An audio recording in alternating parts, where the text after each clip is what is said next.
A mustache or a mullet? Yeah, I'm a super duper Hall & Oates fan. I actually have the Private Eyes album cover tattooed on my hands. Um, I mean, I've always had a mustache. Whenever I shave it, people say I look like Apu from, not Apu, Abu from Aladdin, the monkey. So I try to keep my mustache. I don't think a mullet would look really good on me. My hair is like fiber optics. It's not like your average hair. It's its own entity and it does what it wants. So I don't even know if my hair would fall down like that into a mullet. But I definitely go with the mustache.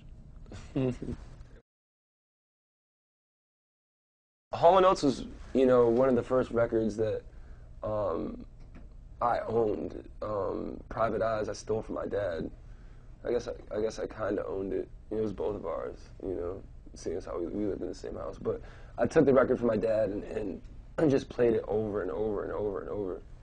Being so young, and not really understanding a good love song, but listening to that record, you knew, even at such a young age, you just felt how much love Daryl had for Sarah, you know what I mean? And later on, I think that listening to that record so much kind of gave me an edge as far as songwriting goes, and structure and how a well-written pop song is put together.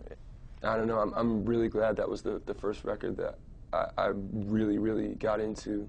And, later on, years later, listening to the record and kind of understanding the lyrics a lot more, and understanding, what it takes to make a well-written song, structure, like I said, and all that.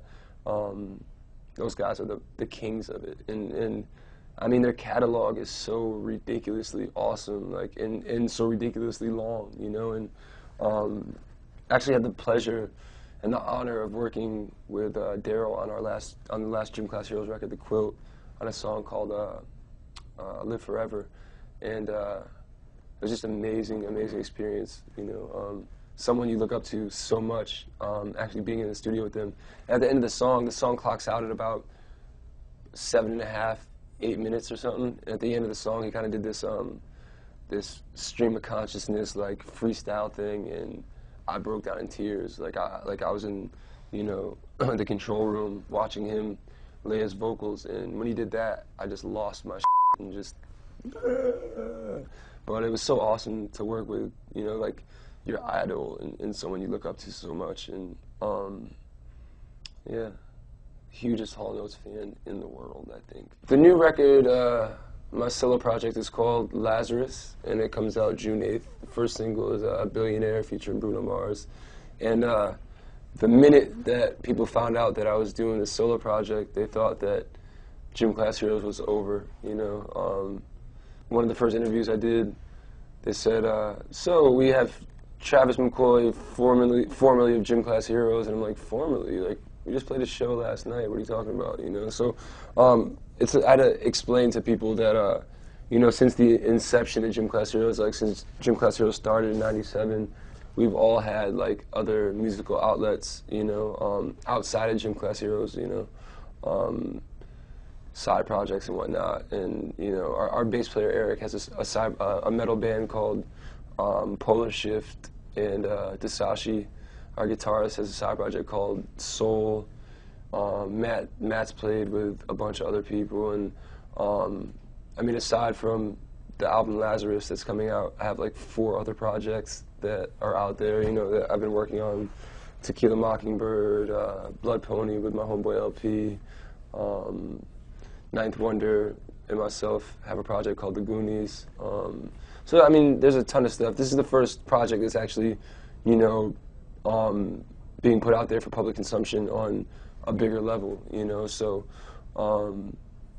I think it's more of a side project that's being, pushed as opposed to me going solo per se, So fear not, Gym Class Heroes fans. Gym Class Heroes is not over.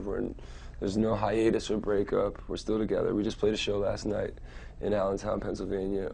We're actually we're about 12 demos deep into the new Gym Class Heroes record, which is entitled PCC2. And anybody who's followed Gym Class Heroes for a long time knows what the acronym stands for. So get ready. Well, Lazarus is my middle name.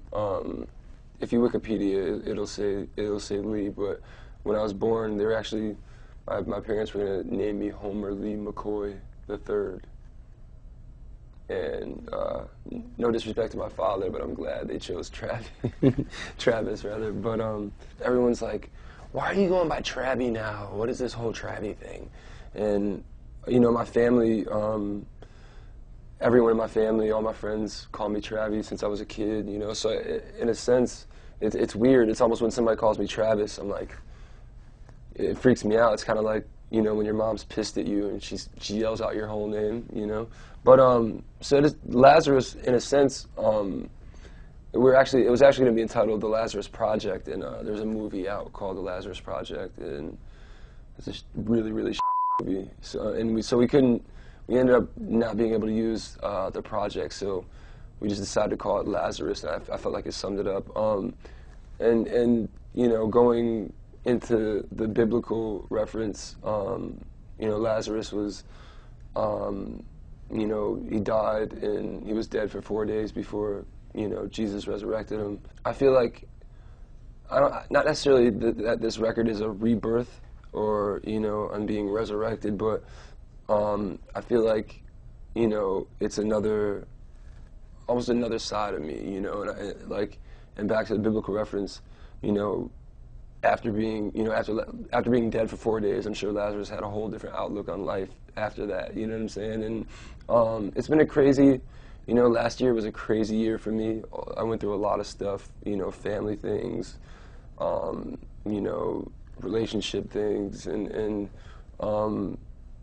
you know, and not only that, but I got to take an amazing trip to South Africa, the Philippines, and India, and I just feel like I have a whole new outlook on life in general, you know, and a lot of the things that I took for granted before, you know, I definitely don't anymore, and I feel like the record definitely, you know, it shows, you know, in the songs and the lyrics and whatnot. I'm a happy dude nowadays, you know what I'm saying? And yeah, I felt like Lazarus was the perfect title to kind of express that, you know.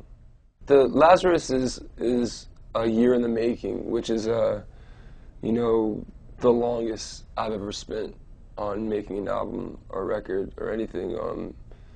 It's usually like, you know, but going into the record, you know, I had just got out of a highly publicized relationship and breakup and whatnot, and a lot of the songs were really somber and sad and introspective, and you know, I tend to write a lot of my songs about, you know, life and experiences and things I've been through, and about halfway through, I was like, I can't put this record out like this. You know what I'm saying? Like, I can't make 808s and Heartbreaks too. You know what I'm saying? Like, you know, no disrespect to Kanye, but you know, I just didn't want to make a sad record, you know, about my relationship. It was like everything was already out there for public consumption anyway, so like, why add to that, you know? So it's beautiful because it's right around the time that we wrote Billionaire, you know, and Billionaire came about,